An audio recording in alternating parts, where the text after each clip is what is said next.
SNGI. Je vous remercie de votre aimable attention. Donc, Monsieur Cissé va nous faire la synthèse. Merci, Madame le Gouverneur. Vous avez déjà fait une bonne partie de la synthèse, parce qu'en vous écoutant, on a bien compris que vous avez commencé par la connaissance du risque d'inondation, qui est le premier marché, la première composante du PGIS. Pour faire face au risque, il faut savoir, il faut faire un diagnostic profond. Et c'est ça qui nous a motivés, comme vous l'avez si bien dit, avec l'appui de l'AFD et du Fonds vert climat, de réaliser une composante qu'on appelle la connaissance du risque par la mise en place d'un système d'information géographique appliqué à la cartographie des zones inondables et du risque d'inondation au Sénégal. Cette cartographie, les résultats sont probants. Aujourd'hui, partout au Sénégal, nous sommes capables d'identifier les réseaux hydrographiques existants, mais également les réseaux hydrographiques dormants, qui ne se réveillent qu'à l'occasion de pluies exceptionnelles. La délégation de Touba ne nous dira pas le contraire. Kaolack, n'en parlons pas. Kédougou, n'en parlons pas. Partout où nous avons présenté les résultats de la cartographie, les générations des années 40-50 ont confirmé qu'effectivement, partout aujourd'hui où on a des risques d'inondation très élevés, c'était des zones de maraîchage ou bien encore des cours d'eau et des lacs qui se sont asséchés. À Diourbel, lorsque nous faisions la restitution de la cartographie, les générations 50-40 nous ont confirmé que le marché Ndiarème qui est ici à Dakar est venu de Diourbel, parce que tout simplement ce sont les maraîchers qui quittaient Ndiarème pour venir à Diourbel vendre leurs produits, qui ont donné le nom de marché Ndiarème à Dakar, marché Ndiarème, pour confirmer qu'effectivement c'est une zone à forte vocation agricole et sylvopastorale. Donc, à côté de cette cartographie aujourd'hui, cette cartographie-là a été réalisée, comme vous l'avez si bien dit, avec du LADAR, qui nous a permis d'introduire un élément important dans la connaissance des risques d'inondation. C'est le Z, c'est l'altimétrie. Au Sénégal, partout où on voit les extraits de plan cadastral, vous verrez les coordonnées X, Y, mais il n'y avait pas encore ce Z-là. Et aujourd'hui, c'est ce Z-là qui nous permet au moins d'avoir la situation altimétrique des terrains. Et ça là également entre en contribution dans les types de construction et comment il va falloir construire. Ces cartes, ces modélisations hydrauliques qui ont identifié les voies d'eau, identifié les cours d'eau dormants, sont aujourd'hui accessibles à tout le monde. Le modèle numérique de terrain VRICON est partagé avec l'ensemble des services de l'État, partagé avec toutes les autorités administratives et territoriales, pour que tous les projets qui vont être déroulés dans ces zones-là puissent au moins appesantir de ce document. À côté donc de cette cartographie, le PGIS a pu réaliser une deuxième composante phare, c'est la prévision.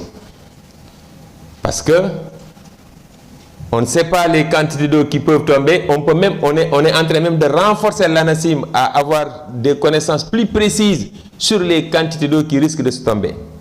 Et dans ce cas de figure, nous avons mis à la disposition de l'ANACIM un radar qui également va participer à surveiller le Grand Dakar. Le Grand Dakar, c'est de Dakar Intramuros, mais une partie de Tivaouane et une partie de Joal, jusqu'à Joal et Mbour. Pour dire qu'aujourd'hui, si on arrivera à finaliser les stations pluviographes autour de la station radar, l'ANACIM sera capable de vous dire que, et cette année, vous avez vu pratiquement de nettes améliorations sur les prévisions de l'ANACIM. À chaque fois qu'il nous annonce des pluies intenses, on le verra. À chaque fois qu'il nous annonce des pluies dans les 48 heures, on le verra. Et cela également sera renforcé cette année encore avec d'autres moyens, avec les moyens de l'État. Et c'est ça qui nous permettra aujourd'hui de dire en temps réel, il va pleuvoir à Dakar, ou bien à Mbour, ou bien à Tivaouane, à partir de telle heure. Les quantités qui risquent d'être tombées vont tourner entre 100 et 150.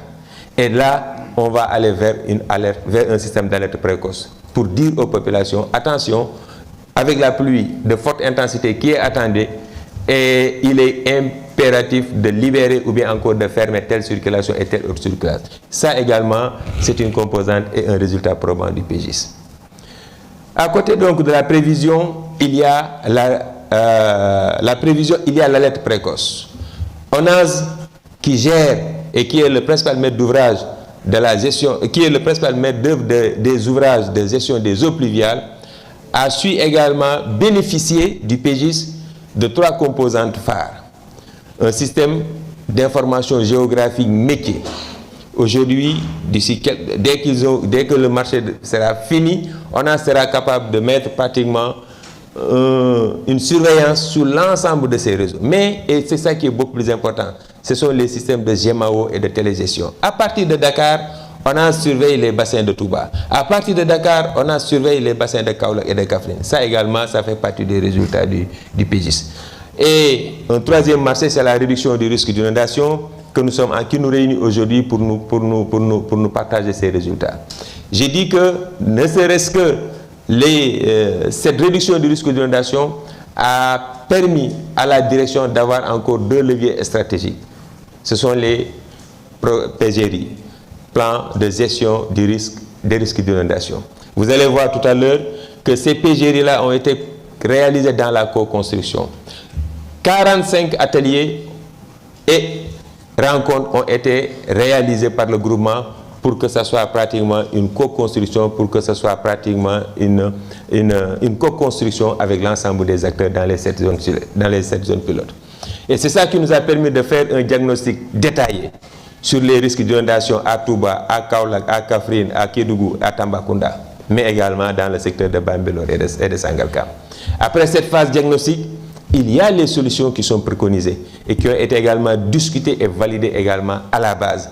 Peut-être le groupement va y revenir tout à l'heure. Et à côté de ces mesures qu'on appelle les mesures structurelles, on a mis et développé des mesures non structurelles. Les plans communaux de sauvegarde.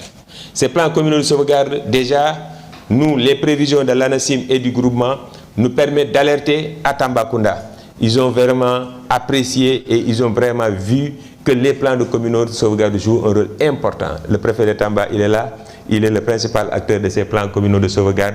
Mais, par concours de circonstances, dès les premiers jours où on lançait les PCS, pour dire qu'à Tambacounda, il y a des points de vulnérabilité qu'il faut surveiller de très près. Et malheureusement, on a fini notre atelier pour définir les points qu'il y a lieu à surveiller. Il y a la pluie dans les 2 heures qui suivent après l'atelier. Et c'est comme lettre à la poste, ils ont vu que tous les points qu'on avait identifiés comme points à haut risque d'inondation, ce sont ces points qui ont créé les dégâts à Tambacounda, créant plus de 390 sinistrés. Dès cette expérience, le préfet lui-même, il est là, il est présent, c'est lui qui a pris en charge le PCS et quand il reçoit l'alerte, il met en place son équipe, il met en place les acteurs et il prend toutes les décisions nécessaires. Et je pense que depuis cette dernière pluie-là, en tout cas, il y a une meilleure gestion des inondations à Tamba par les PCS. Ce n'est pas simplement Tamba simplement, je le dis parce qu'il est là, mais le secteur municipal du maire de Kaolack, il est là. Eux également, ils en ont fait pratiquement le principal levier parce qu'ils ont compris qu'effectivement, quelque part, ce n'est pas tout simplement un canal qui peut régler le problème. Et c'est ça donc l'intérêt des mesures non structurelles par la mise en place des plans communaux de sauvegarde que nous allons également renforcer. Mais la prévention des inondations, c'est bon de réaliser un canal, c'est bon de réaliser un bassin, mais on ne sait pas la quantité d'eau qui va tomber. C'est pour ça que nous nous sommes dit que, en lieu et place de mettre en place des canaux, c'est bien, de mettre en place des solutions fondées sur la nature, c'est bien, mais mieux vaut prévenir. Et c'est ça qui nous a poussé et nous a donné un résultat important. C'est les plans de prévention du risque d'inondation. Aujourd'hui, ces PPRI-là, on va y revenir, vont permettre si nous prenons le cas de Bambilor, que nous avons déjà fini de travailler, il reviendra à tous les acteurs de savoir que ça, c'est la zone rouge. Personne ne doit y construire parce qu'on aura des hauteurs d'eau qui font 2 mètres ou bien 3 mètres. Et ces zones rouges-là, nous les avons déjà bien identifiées et validées avec l'ensemble des parties prenantes. Nous ne sommes pas dit qu'ils ne peuvent pas être occupés, mais en tout cas, ils ne pourront pas servir à usage d'habitation. Ou bien encore, même s'il y aura une habitation à faire dans ces zones rouges, il y aura ce qu'on appelle des prescriptions réelles qui vont dire voilà comment tu dois construire, voilà comment tu dois faire pour utiliser. Et ça, c'est important. Donc aujourd'hui, pour le lac Rose, nous en avons fait une phase pilote et c'est cette phase pilote-là que nous comptons vraiment développer à l'échelle du pays dans les 29 autres territoires que nous considérons très élevés.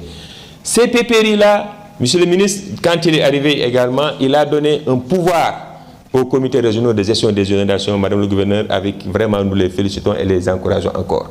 Et il a pensé que le principal acteur de ces PPRI-là, nous avons pensé nous également que ce soit les gouverneurs qui vont continuer à piloter dans le cadre du comité national de gestion des inondations et des comités régionaux de gestion des inondations pour que si demain le préfet de Rufisque ici présent, il aura le PPRI de Sangalkam, aucune autorisation ne pourra se faire sur les zones rouges, aucune autorisation de construire ne pourra se faire sur ces zones rouges-là.